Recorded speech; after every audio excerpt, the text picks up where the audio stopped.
Hey, it's Mr. N, and we are going to do the Chapter 8 in-class review. Big shout out to the boys soccer team for winning CIF. Yeah! For number 1, we need to solve each of these proportions. For number 1, we're just going to cross multiply. So for this one, we can say 7 times the x, and then the 4 times the 10. So we end up with 7x equals 40. X is going to be 40 over 7. And then you can reduce that down to a mixed number or just leave it like this, but just make sure you reduce the fraction if it can be reduced. For number 2, same concept. We're going to cross multiply. So we have 13 times x minus 2 equals 4 times the 10. 13x minus 26 equals 40. Add 26 to each side, so we end up with 13x equaling 66. So we'll end up with x being 66 over 13. That doesn't reduce, so you can just leave it like that. If you wanted to put these as decimals, that's fine. That'll be 5.0769. Okay, next one. Same idea. We're going to cross multiply. And so we end up with 5 times the 3x minus 2 equals 2 times the 2x minus 4. 15x minus 10. Over here, distribute again. 4x minus 8. We can subtract 4x from each side, add 10 to each side. So we subtract 4x from each side, we end up with 11x. Add 10 to each, we end up with 2. So x is going to be 2 over 11. And we can just leave it like that. All right, now for number 4. We have to determine if the triangles are similar and state the reason. So what we can do here is we could take a look at this, and these are parallel. Since these are parallel, here's a transversal, so that means alternate interior angles will be congruent. Here's another transversal. These alternate interior angles are congruent.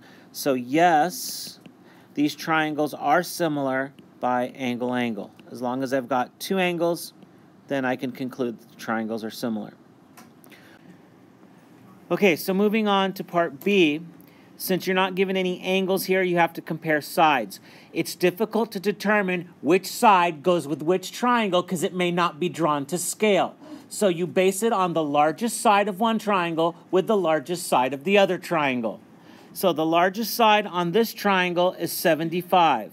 The largest side on this triangle is 24. Now, where do I pick the second side? That's the question. So let's pick the smallest because those need to correspond on each triangle. The largest need to correspond. The smallest sides need to correspond. So we'll pick the smallest. On the first triangle, it's 36. On the second triangle, the smallest one is 12. So those must go with each other if we're looking for similarity. So now we cross multiply, and 75 times 12 would be 900. 36 times the 24 comes out to be 864. And we're asking ourselves if those are equal, and they are not. So the triangles are not similar. Now, if you did end up right here with these being equivalent, you must check the third side. So now that we've checked the largest and the smallest against each other, now we know the middle ones that correspond to each other. So we'd have to check those, and if those came out to be in the same proportion, then we can conclude yes. Okay, moving on to number 5. On number 5, we've got this triangle right in here. And we've got the large triangle, but we've also got these 2 lines parallel. Since these 2 are parallel, these pieces will also be proportional, not just the small triangle to the large triangle. So since they are in a proportion, we could just simply set this up as 11 to 3 equals 9 to x. So this piece to this piece is that to that. You could have also said 11 to 9 is 3 to x. That would have worked as well. So we cross multiply, we end up with 11x equals 27. So x is 27 over 11. For number 6, we have the same situation. So we could say 8, since these are parallel, we can conclude this. We could say 8 to y equals 4 to 7. So 4y equals 7 times 8, which is 56. And we can divide this out, and it won't divide evenly, so actually it will divide evenly. It ends up being 14. Okay, for this one, we've got the same situation again. We've got parallel lines, and then we've got 16 here and z there. So we could say 16 to z equals 24 to z plus 1. Cross multiply, we end up with 16 times the z plus 1 equals 24z. So 16z plus 16 equals 24z. So 16 will be, subtract 16 from each side, and I will end up with 8z, so z is 2. Okay, let's move on to number 8. On number 8, we've got to set up similar ratios here. So, taking a look at this, since all of these are parallel, we can conclude that these segments from A to B, B to C, C to D, will all be proportional to G to F, F to E, E to D. So if I say AB to CB, on the other end, it would be GF to EF. If I said CD to AD, so this top part to the whole thing, it would be the top part here, ED to GD. I guess I should have gone B, going down this way, then to D. Okay, we'll go to B. This one, AB to BD. So this piece right here would go with this piece, GF. And then BD is from here to there, so that would correspond to FD.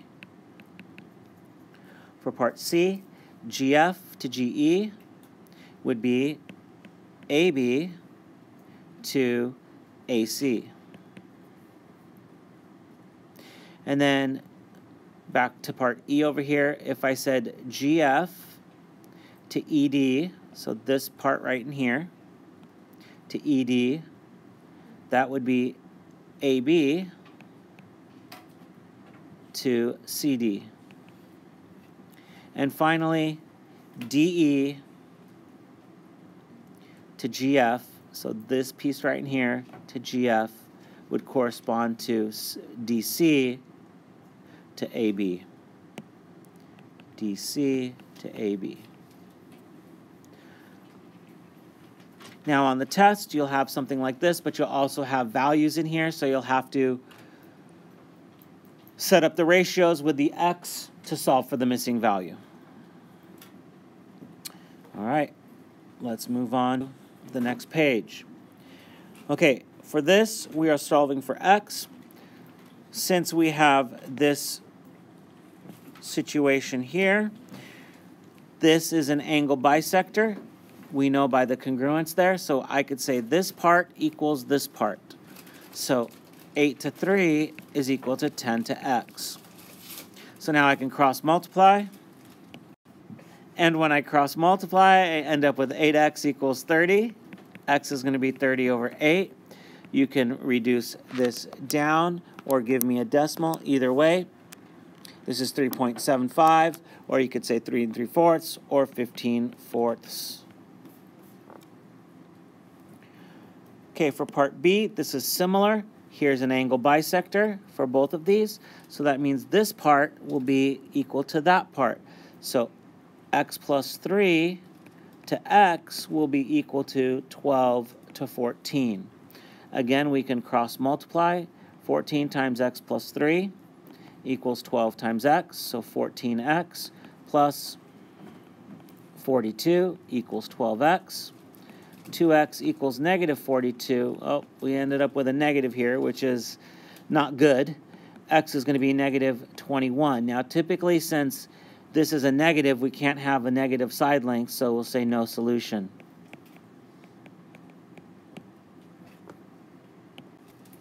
Okay, moving on to number 10.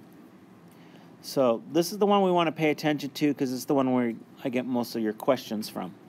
For this one, we have to find the scale factor. So we take a look at these two, and in part A, it's 5 to 8, but I'm getting larger. I'm going from a smaller value to a larger value. So we're going to say, actually it doesn't really indicate which is the first triangle and the second triangle, but we're going to say we're going from this direction. So from a smaller trapezoid to a larger trapezoid is what I should have said. So we'll say that this scale factor is going to be 8 to 5. And the reason being is I want it to be larger than 1 because I'm increasing in size. Although it doesn't specify which is the first one and which is the second one. Okay, so for part B, we need to find u. So here's the value we're looking for. And we know right here that it's going to be, if I set this up as 5 to u, this would be 8 to the 10. That corresponds to that side. So I can cross multiply. I get 8u equals 50. And then we can go ahead and divide this, and we'll get 6.25, so 6 1/4. Or you can just leave it as 50 over 8, and this will reduce to 25 over 4. For part C, this is the big question. And in fact, on the test tomorrow, I'm going to add a question here, and we'll say we'll talk about the areas in a second. Okay, so let's do part C first, and then we'll talk about the areas. If the perimeter of ABCD is 40, so this one is 40, I need the perimeter of the larger one. Well, the perimeters will have the same scale factor, the same ratio. And we already know that the smaller one is 40. So I can say 8 to 5, and then I have the 40 down here because it's a smaller one. I'm going to put the X up there because that is the larger one. Okay, again, the reason why I put the X right up here is because the 8 corresponds to that. That's going to give me a larger value than the 5. So that's why I set this up like this. We're gonna go ahead and cross multiply, and I'll get 5x equals 40 times the 8, which will give me 320. And I divide this, so 320 divide that by the 5 will give me 64. So the perimeter of the larger one is 64 if the perimeter of the smaller one is 40. So some of you may have just thought in your heads, can't I just say 40 times 8/5? Well, that's what you really just did, and you got that answer. Okay, so when we talk about the areas, suppose I told you that the area, let's just hypothetically say, of the small trapezoid is 10 square units. What would be the area of the large? Well, this is what we're going to face tomorrow on the test as well.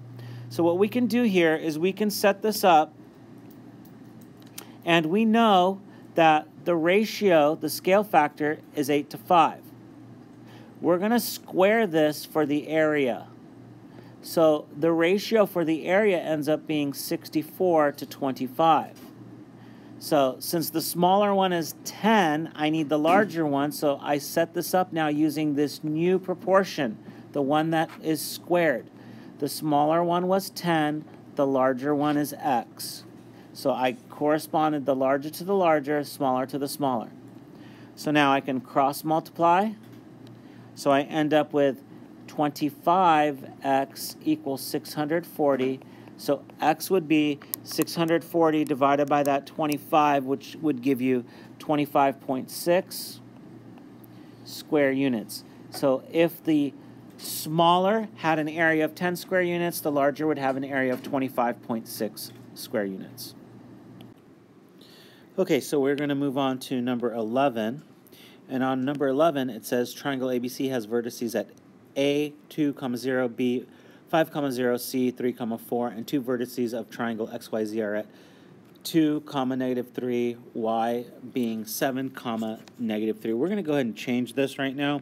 Let's go ahead and make this an 8. It'll just make the numbers come out a little bit better. And then we want to find a location for vertex Z so that the two triangles RST, this should actually say ABC, is similar to triangle XY and Z. So let's go ahead and take a look at this, and we're going to graph this, which is at 2, 0, 3, 4, 5, 0. So this is point A, point B, and C is at 1, 2, 3, 1, 2, 3, 4. Okay, and there's point C. Now, graphing the other situation, we've got 2, -3, 2, 1, 2, -3. This is point X. Then we've got point Y at 8, 1, 2, 3, 4, 5, 6, 7, 8, -3. And then we need to find where this point Z is going to be located. Now, we could put it down here or up here. It doesn't really matter. So we've got two spots where we can put point Z to end up with similar triangles. Now, the first thing we got to do is we got to find out what this distance is. And this is going from 2 to 5. So this has a distance of 3. This distance goes from 2 to 8. So this has a distance of 6. So the ratio that we have here is a 3 to 6 ratio, which is a 1 to 2 ratio for this triangle. Now, since we've got a 1 to 2 ratio, we can determine where the height is, because the height will have that same ratio. So right here, this has a height of 4, so h equals 4. So that means this height, since this is a 1 to 2 ratio, will have a height of 8. So that will be my height in there. So now the key is, where am I going to put this point Z? It's going to, notice how this goes from here to there. So over here I'm going from 2 to 5. My height is located at 3. So this is 1 and this is 2. It's like when we partition segments. So this has a 1 to 2 ratio as well for the segment partition right in there. So I need to put this point so that this is a 1 to 2 ratio. Well, if this whole thing is 8 and it starts at 2, let's think of a number line, because we're going to try to do this without having to partition segments. If it starts at 2 and goes to 8, where would I have to put this point so that I end up with a 1 to 2 ratio over here? Well, if I put this at 3, this has a distance of 1, and this has a distance of 5. That is not a 1 to 2 ratio. But if I put this at 4, position 4, this is 2, that distance, and that distance would be 4, so I end up with that 1 to 2 ratio. So that means this has to be an x value of 4, comma, and now let's look at the height. Well, this, again, helped me get my x value, seeing what the ratio is in here. And now I got to get my height. I know the height has to be 8, so I can go from -3 and then add 8 more. I'll end up at -11. Or I could go in the other direction and say 4, and if I did the height in this direction, moving up this way, I would have 3 plus 5 more is 8, so I would be at 5. So 2 points that this can come up to be. You can have the point 411, or you can have the point 4, this should be, 4 negative 11, or the point 4 comma 5 to end up with two similar triangles there. Hope the review helped, and good luck on your test tomorrow.